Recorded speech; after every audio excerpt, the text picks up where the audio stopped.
Hi, my name's Ian and welcome to my channel. If you're new here, then you'll get to see what kind of rambling nonsense I get up to, with completely unbrushed beard and everything else. Someone felt I should neaten myself up, but hey ho, it is what it is.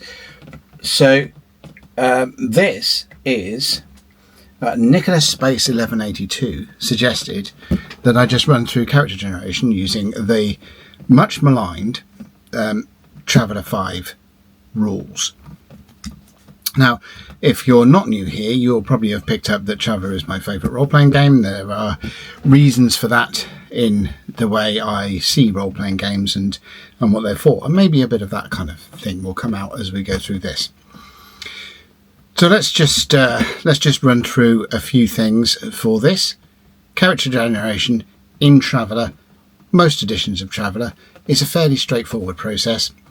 What you do as you generate your character, instead of just like picking bits of Lego to stick them together, like, oh, I'm going to be an elf and a fighter and glue them together and eventually you end up with a Lego construction. Instead of doing that, you build the history of your character as you go, and you make certain decisions and the dice make certain decisions, and eventually at the end of it you've pretty much got a skeleton of what your character has done prior to you entering the weird world of being an adventurer within space. Traveller being a science fiction game. It's up to you to put flesh on those bones. So while the careers and the bits that we'll go into, they give you a rough idea about what's going on. So, you know, the result of a particular thing may result in the reduction of a particular statistic or something. You might get a wound as part of a military mission or something. There's no detail on that. So what actually has happened in order to get those, then, you know, that's up to you to sort out. So there are some decisions to be made after the fact. And there are some tables within Traveller5 that help you go and add a little bit of flesh to that, and then the rest is up to you. Okay, so let's address something. This is the original Traveller5 rulebook. It's a fairly weighty tome. If you've got this and you picked it up and you went through it and you went, oh my god, this is a horrible game, then yeah. The game itself is not a horrible game. Let's be clear about that. The way that it was presented in this chunky rulebook is not so good. So what I suggest is not using this, even though my copy is signed by the ever tripping over wires now, Mr. Miller himself. Okay, so the current iteration of Traveller5, 5.10, comes as a 3-volume slipcase. So this is book 1, and they're much more manageable. And they split down the various parts. So the page count across the 3-book version is higher than of the single book version, but it's a bit better organised and is it goes into, well, it's got a rata apply to it and all sorts of things. So it's much better, it's much improved, and is a lot easier to navigate your way around. So this is the version that you really need to pick up for this particular thing. Right, so I have some notes of what to talk about ahead of character generation. Yeah, I've done that. Okay, so differences and similarities between classic Mongoose and T5. Well, virtually every single edition of Traveller goes through this career path idea. There are a few that don't, but they're usually the ones that aren't on the main line. So the main line is classic, Mega Traveller, New Era, T4, and now T5. And to a certain extent Mongoose Traveller, which is a kind of iteration on classic Traveller. So all of those use this career path model where you roll up your statistics and then run your character through this prior history. I don't think you'll find much in the way of different. There are differences in the way that characteristic checks and skills are managed, but there are some vast similarities. So you could almost on a one-for-one basis take take a classic character and with their universal personality profile and with their skill ranks, and use them as is within Traveller 5. It wouldn't be 100% correct. There'll be bits and pieces missing, and you'll need to change some skills around, that have changed name or that have changed shape and bits and pieces. But other than that, you could almost lift it straight off. So one of the beauties of this, of Traveller 5, is that most of the materials from previous versions of Traveller are available to you.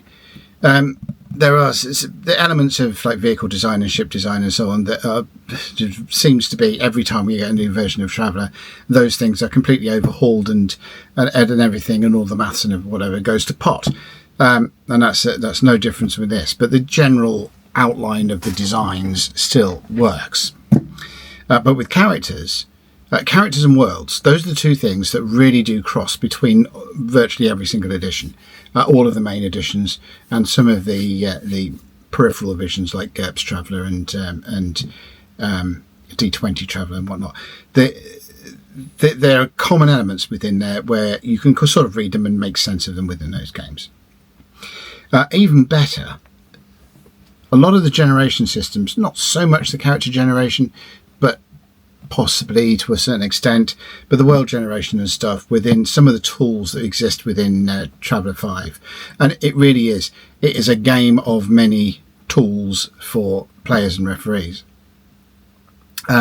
It's not as pretty as Mongoose Traveller, but it certainly is more complete than Mongoose Traveller. I mean, what Mongoose Traveller has done in 7, 8, 9, 10 volumes, T5 does in a very small number. 3, in fact. So yeah, you could use the world generation rules from Traveller 5, which are quite extensive, and use them with Mongoose Traveller. Conversely, it goes the other way as well. So the World Builder's Handbook, which is one of my favourite books from any edition of Traveller anyway, first released with Mega Traveller by DGP. There's a Mongoose edition of that now, which is very good. And that you can work with Traveller 5 or Classic Traveller or anything like that. All of these things are interchangeable. So it's not, the different editions of Traveller are not so interchangeable as some of the D percentile systems or BRP systems, like, for example, Call of Cthulhu. Virtually everything for any edition of Call of Cthulhu is compatible in one way or another with every other edition of Call of Cthulhu. That's not quite the level of compatibility between Traveller editions, but it's not far off. And it's certainly easier going from Classic Traveller to T5 than it is going from first edition Advanced Dungeons and Dragons to 5th edition or 3rd edition or Dungeons and Dragons. Okay, so that's the various bits and pieces about the editions. So let's go on to tools you need. Tools you need: the rules for character generation, which is book 1 of the slipcase set. Some character cards, or one character card. These are designed to be, you can glue them, or if you're clever, you can print them back to back onto a 3.5 by 5, 3" by 5, whatever it is, index card. So they're designed to fit on an index card, but that's basically a character sheet. No massively complicated character sheets are needed for this game. There are 2 of them. These are 2 human character sheets. I'm not going to go into the generating a non-human character, but I will explain where there is some differences between the two, between humans and non-humans as we go. So you need a character sheet, you need a pencil, you need a bit of scrap paper. I suggest, if you've got the PDF of the rule books, I suggest you print off the skills summary, the skills list, which comes in handy every now and again, and also this this page, fame page. It's mainly for this table here, this medals table. Now, the reason being, and this table is also repeated on a table specifically about rewards and so on. But the reason why you need this is that during the course of generation, you'll need to determine what kind of award, what kind of a medal a character receives on receiving a medal, because you'll need to know this modifier value for various parts of the generation, and it's just handy to save flipping backwards and forwards between books. A lot of the bits in here are sequential, so we can go through the education bit, we can go through the career bit and so on, but some bits are a bit sort of flippy back and forwards, and to avoid all of that, list of skills, the table, the medals table, right, and also some dice. So what I have here are just all standard 6-sided dice. They are official Traveller5 dice, but there you go. Just a few. One of the things that's important is you've got a couple that are different colours to be able to roll flux. And what flux is basically in this. I will say that my yellow dice is die number 1, my red dice is die number 2. What I'm going to do is roll the pair together, and then I'm going to subtract die number 2, the red one, from die number 1, which is the yellow one. So yellow minus red, there we go, we've got 4 minus 3 for a result of 1. That's flux, so we'll need to do that. There's also a couple of times when we were rolling some of the characteristics where differentiating the dice is useful as well. So pencil, whatever else I've gone, yeah, the ubiquitous black hack dice tray, and I think that's it. That's all for the tools. Good. On to the next bit. Right. So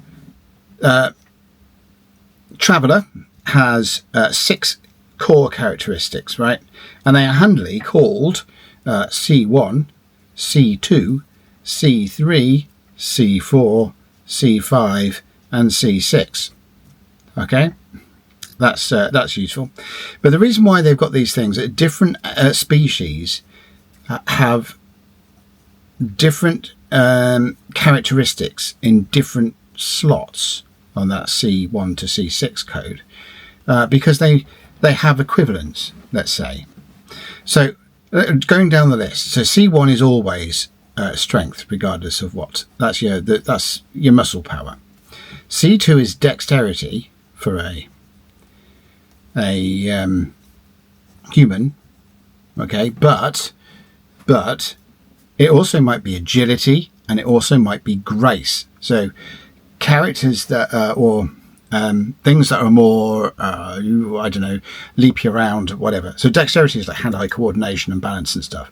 Things that are a bit more agile, leap you around and that kind of thing, will use agility. Things that are more like avian or graceful or whatever will use grace. So they are equivalents between the two. So in this C2 slot, a particular alien species may have, or sophonts may have a different characteristic in that slot. And the general rule of thumb when you're using when a particular rule, it will say roll against C2. If a thing that says roll against C2, it means it's any one of the characteristics that can be put into C2.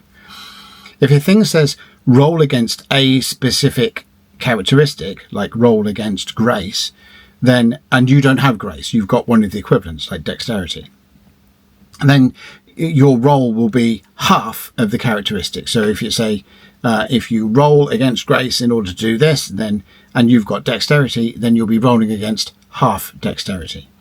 It's not always true. There's some characteristics, particularly in the social ones, that don't follow that rule, but that's the general rule of thumb. Right. So the third one is the third physical characteristic,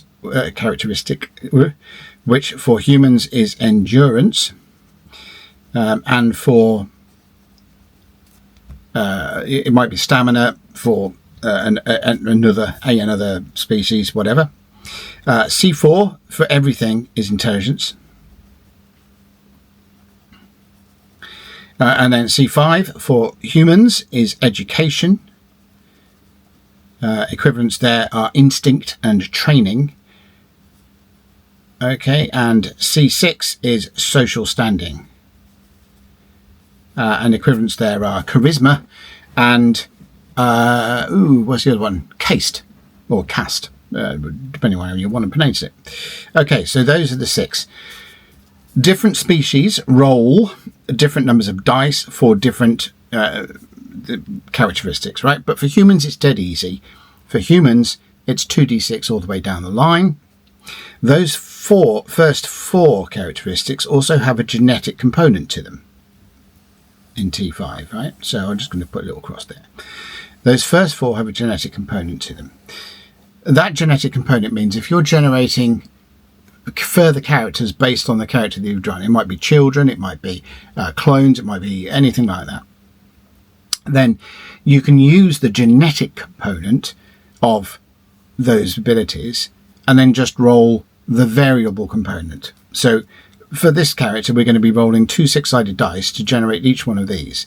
I'm going to use the red and yellows, and the yellow dice, in this case, dice 1, will be the genetic component. So what I'll have the genetic component and the total, right? And so I'm going to record on the character sheet, there is an element. So this bit here, this DNA bit, you can record that. Education and social are listed there, but they don't fall into this bit. So we can have the genetic component, which is the first die rolled, and then the total, which is the 2 dice added together. And we can record those. We can actually record them straight because the genetic component is not going to change during character generation. And then you can use that genetic component. So you'll just roll 1d6 plus the genetic component for one of your character's children, or what have you, whatever you want to do. Right, so let's get to that and actually get some numbers on the board, and then we can go through. So this first column here, I'm going to have, that's going to be my initial starting rolls. During the course of character generation, there are some things that will make your scores go up, and there are some things that will make your scores go down. So we need to keep track of that, and we'll keep track of when they occur as well. Okay, so first die is genetic, and then total. So strength is, genetic dice is 2, and then total is 6 plus 2 is 8. Right, it's not too bad. If you want to know the odds on this, if you're used to the 3 6-sided dice model that certain other games use, where the average is 10 to 11, when you're using 2 dice, the average human has a score of 7 in everything. And that 7 is quite important because it will come up in some of the decision making, or it'll inform some of the decision making that we make. Okay, so dexterity again. Oh, that's 1 and 5 for 6. So 1 and 6. That's 3 and 2, so that'd be 3 and 5. 4 and 3, so that's 4 and 7. And then we're not going to bother doing that for these two. Just a dice roll straight, so it doesn't matter which colour is which, because there is no genetic component to education and social standing. So education is 4, and social standing is 10. Wow. Okay. So all of those are used in different ways as we go through. So one of the ways in which these characteristics are used quite heavily throughout the course of character generation is using characteristic checks. And the general characteristic check is to roll the number of dice that you rolled to generate the characteristic to see if you can get equal to or under the characteristic. So for a human character, it's always going to be a 2d6 die roll on a normal check to try and get, let's say, strength, right? So total strength is 8. I want to get an 8 or less on 2 6-sided dice. If the characteristic check is easy, you use 1 die less. So for humans, that would be 1 6-sided dice to try and get equal to or under 8. Now, that's obviously going to succeed every time. And for making it harder, you add 1 die to the pool. So in that case, a hard check against strength for this guy is going to be 3 6-sided dice, 2d6 because he's human, plus 1 because it's hard, to try and get 8 or less. Within the actual core rules of the game, there are difficulty levels, and the difficulty levels work in the number of dice. So the higher difficulty levels, you're rolling a lot of dice to try and get equal to or under your asset. But the asset is characteristic plus skill level plus a bunch of mods. Okay, so on the subject of mods, there are 2 kind of mods in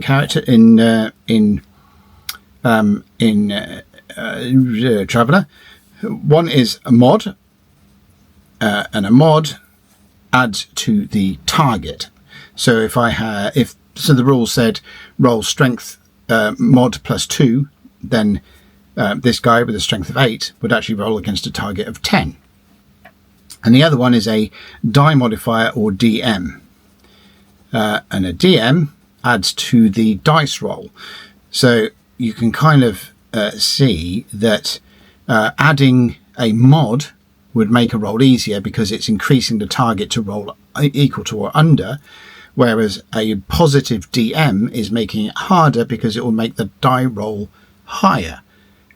If that makes any sense. So if I got a plus 2 DM when I'm rolling against strength, I would have to roll 2d6 plus 2 to get less than 8, or less than or equal to 8. There you go. So DMs and mods, they have very specific uses.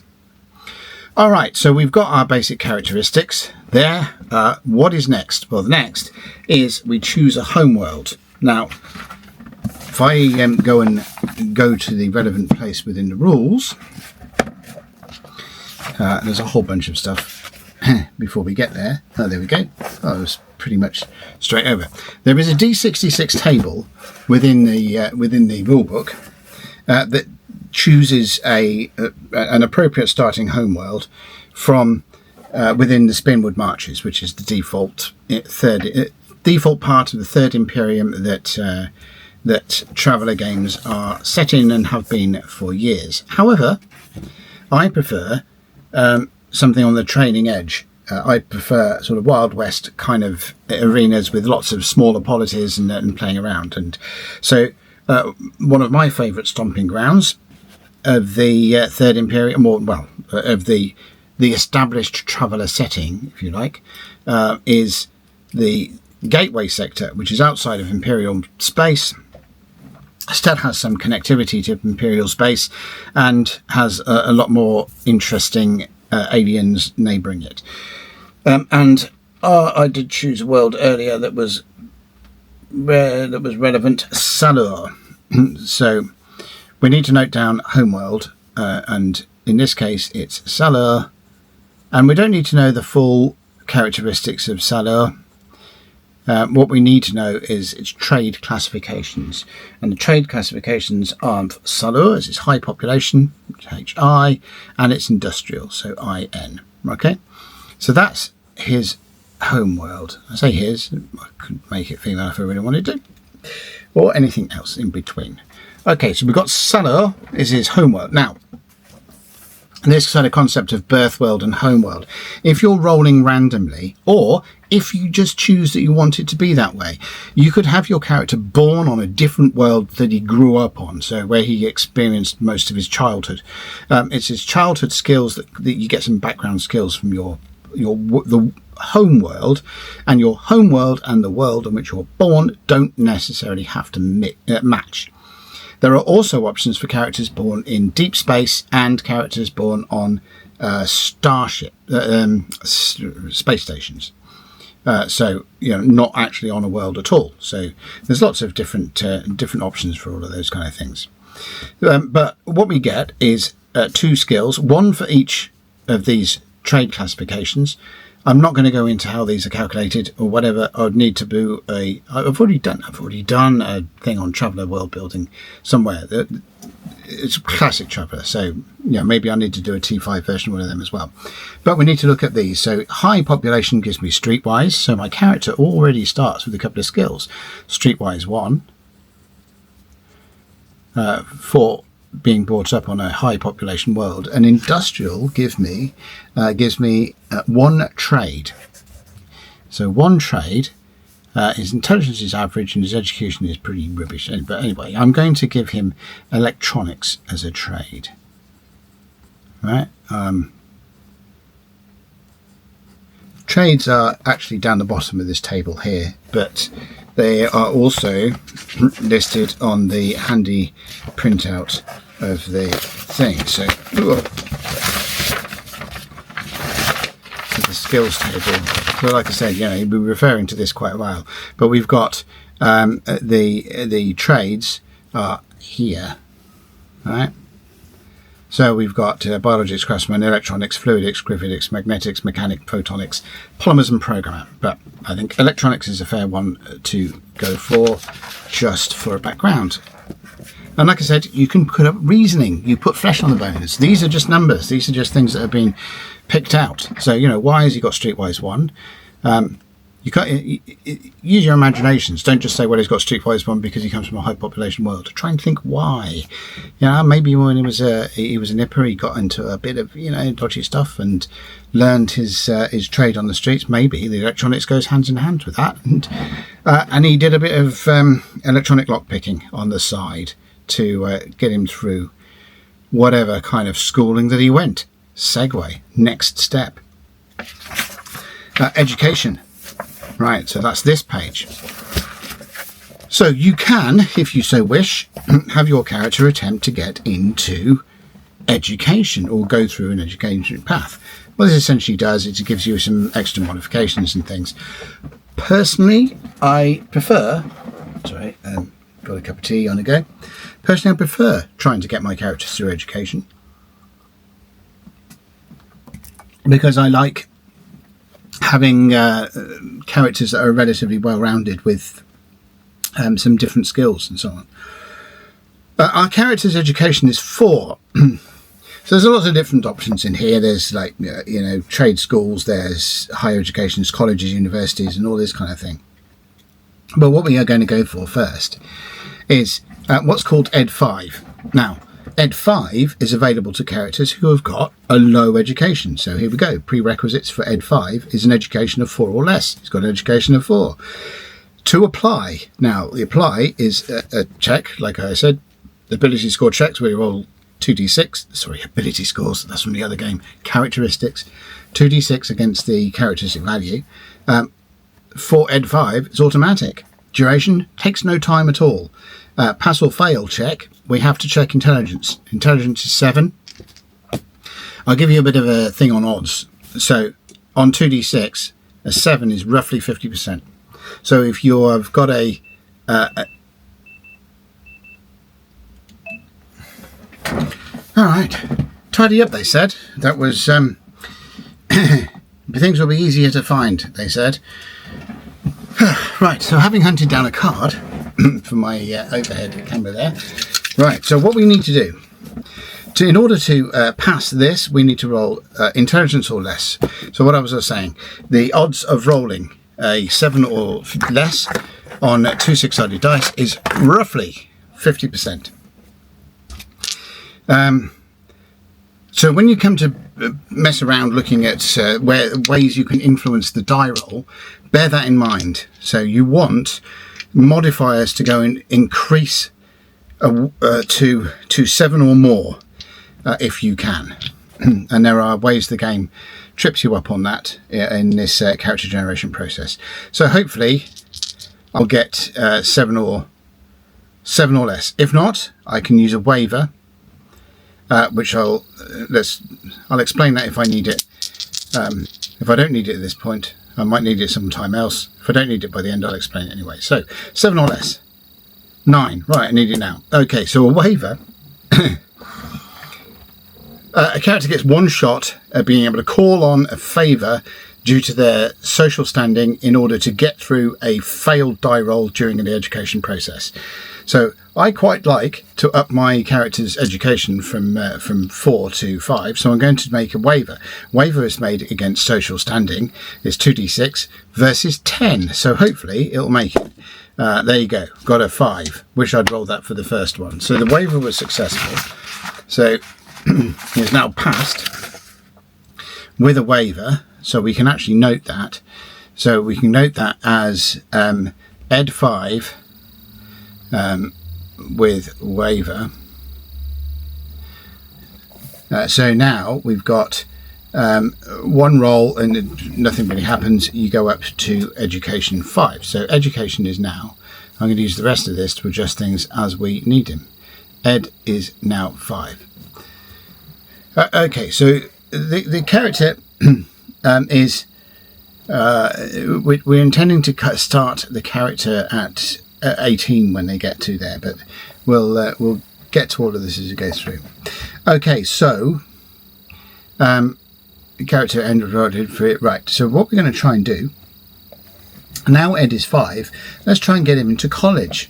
Why not? Okay, so college, we need a starting requisite of an education of 5, which we now have, which we didn't have before. I need to check intelligence or education. Well, I'm not going to check education at 5. I'm going to check intelligence at 7, and hopefully actually get it. So we'll see. Please work. 7, yes. So equal to our end, remember? So we've successfully done that. So now we're in college. Fine. Awesome. Okay, so we got 4 years of college. We roll 4 times, right? We have to choose a major and a minor. So I think it's electronics. I think he's taking that a little bit further, right? So we need to look at the C, tells us C for college, where C's appear in this skill list. So we can take we can take electronics. So let's go and take electronics as a what do we call it?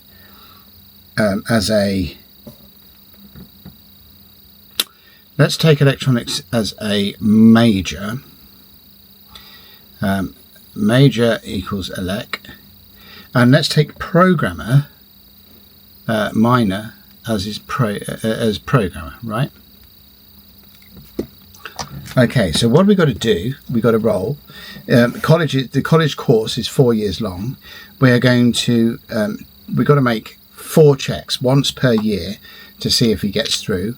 So they pass as we go. I told you a little bit of misinformation about waivers. I can actually use waivers more than once, but you have to keep track of how many times you use waivers because they add up. So for every one waiver you use, you get a modifier to the dice. Right. So I'm just saying that because I thought, what if I fail any of these? Okay, so we're going to go. We've got 4 rolls to make. So year 1 at college. I'm going to check int because I'm not going to bother with trying to check against 5. Intelligence is the highest one. So hopefully we need 7 or less. Please. A 5. So year 1, that's fine. That's done. That's a pass. So for every pass that we get the major +1. So year 1 in college, year 1, we go to electronics 2. Okay, so electronics 1 from starting there, and then major +1 for the first year in college. Awesome. Okay, year number 2, 7 or less again. 3, awesome. So year 2, we go to electronics 3. But we also now, per 2 passes, we get the minor 1. So programmer 1. All right. So year 4, year 3, sorry, can't count. 10. Right. Okay, so that's no good. So it's failed.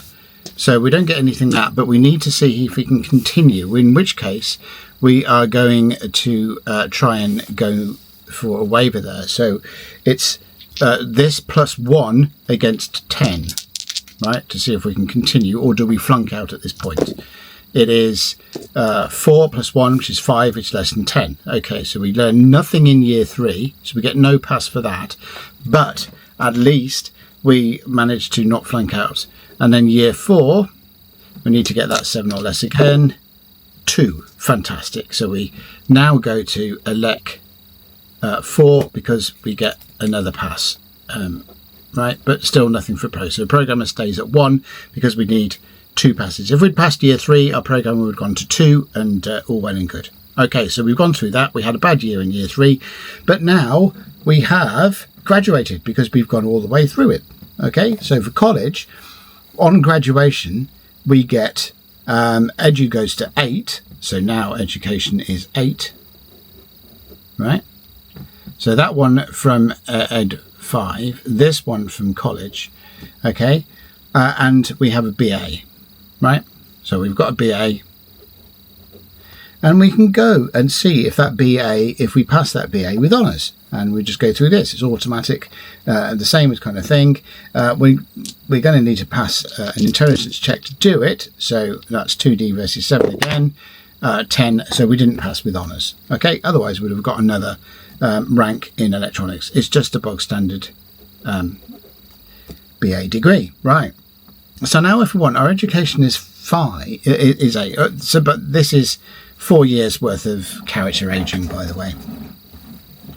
So after college, we can now go and see if our new education of 8 allows us to go for something. So we could go from college into university. All right. So let's maybe try that. So education is 7. Let's say he's trying to get into a programmer course to carrying his program. He's got programmer 1. But he wants to go and become more of a programmer side of things. So he's going to try and give a university a go. So education needs to be 7 or higher in order to get into university. It is, because he's got an education of 8 now, thanks to going through college. He needs to apply using intelligence or education. Now, in this case, now education is higher than intelligence, so I'm going to roll to see if I get 8 or fewer.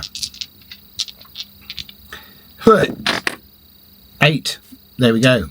Bang on. So I'm now in university. So we're in university for 4 years. I can check education again as we go. So that's college. So university. And this time we're going to switch them. So major is going to be programmer. And minor, let's say, minor is going to be in robotics. Right? So that's another one that's down here. Have we got a C in robotics? I'm pretty sure that we have a C in robotics. Yeah, robotics. There you go. We have a C in robotics. So he's done a bit on electronics. He understands electronic stuff aside of things now. He's got electric 4. He's done a bit of programming. I think that's pretty good. I'll go and try and go for a university course in programmer, and I'm going to do a robotics on the side. So this is where we're going now. So yeah, same as we did for college. Year 1, let's see what happens. So year 1, university, we're checking excuse me, year 1, we're checking education now because our education is higher, and it's exactly the same as it was for the other side of it. Okay, so in this case, it's major plus 1 per pass, minor plus 1 per 2 passes. Okay, so that's how it goes. So we are going for so 6. 6 is less than 8. So that's fine. We passed. So our programmer goes to 2. It was 1 after finishing college. It's now gone to 2. Year 2 in university. That's a 7 against 8. So that's good. So now that's programmer 3. Programmer 3 and also robotics 1. Okay, year 3, still checking against 8. That's an 11. Okay, well, we now have done, we've had 2 waivers, if you remember. 1 to sort out Ed 5, 1 to get through that, and now we're going to go and have them do it again. So this is 2 dice plus 2 to get less than or equal to 10. So 10 plus 2 is 12. That's not less than or equal to 10. We have flunked out of university. Okay, so now our character is it is 18, 19, 20, 21, 22, 23, 24. So our character is now 25 years old.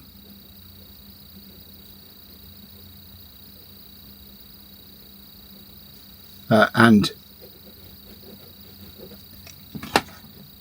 we could stop there if we really wanted to, or we go on to the career side of things.